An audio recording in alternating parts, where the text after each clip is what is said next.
How to change music length on Facebook story. So if you want to change your music length on your Facebook story, then what you need to do is first you need to open up your Facebook application. After opening, go with create story and then select a photo or a video that you would like to add to your story. Now you need to go with music, which is on the right side, and then select the music. After selecting the music, if you tap on the music, then as you can see, you'll have this kind of interface.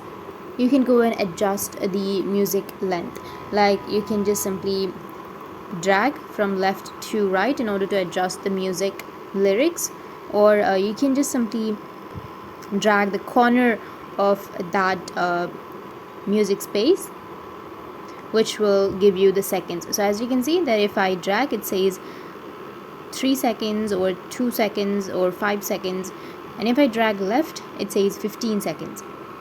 So if you want the music length to be 10 seconds, you can just simply drag it to 10 seconds and you will have your music of just 10 seconds. Or the limit is 15 seconds. Your music won't be more than 15 seconds and won't be less than 3 seconds.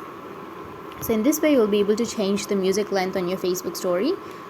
And if you have any questions, feel free to comment below. Thanks for watching.